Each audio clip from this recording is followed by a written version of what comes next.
今次呢個 trip 跳咗8日，非常之攰，但係我哋終於達成咗我哋嘅 team target，所以就無悔。多謝我嘅隊友喺幾年之前揀咗我入呢 team，跟住帶我去完成咗我哋最終嘅目標，就攞咗世界冠軍。今次成個旅程係好開心，因為能夠成功攞到呢個世界冠軍啦。咁但係都有啲遺憾嘅，就係因為喺其中一個比賽項目失利，係啦。咁啊唔緊要，我哋下年會再繼續向住呢個目標進發。最後嘅感受其實係好開心嘅，好感動嘅，因為好似一啲好耐之前定下咗嘅目標，中間經歷咗好多唔同嘅困難啦，最尾都達成到係好開心、好感動嘅，即係好似有少少夢想成真嘅感覺。咁啊，話是係拍緊㗎啦。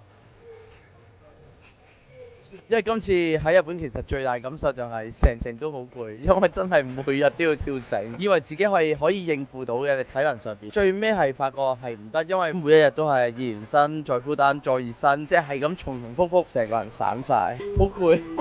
Thank you。我就非常之戥佢哋開心啦，當然，因為呢個都係我哋當年一齊定落嚟嘅承諾嘅。雖然我今年即係冇同佢哋一齊去跳一啲團體項目啦，最後尾我都有去到幫佢哋去到 final 嘅時候，同佢哋去熱身啊，一齊同佢哋去經歷成個 final 啦。雖然佢哋最後尾可能個成績未係佢哋滿意嘅，但係我都覺得佢哋已經好犀利。係啊，多謝先。呢一個叫表演杯啦，呢個項目，即係我哋 team 有15個人啦，咁我就係佢哋嘅教練啦。點解會有呢個諗法？其實就係因為來自我好中意一隊樂隊啦，叫 Queen 啦嘅主音嘅，佢成個人生嘅故事都高高低低，都係圍繞住表演呢樣嘢，而我都係對表演呢樣嘢由細到大都好中意，同埋都好想研究嘅，咁所以就用咗佢做個原型嚟到去排一套表演杯咯。到最後尾都好多人中意，咁我都好開心。除咗比賽之外，其他時間都係食嘢咯，浸溫泉咯，同埋。去咗食燒肉、食和牛。係啊，燒烤同慶祝。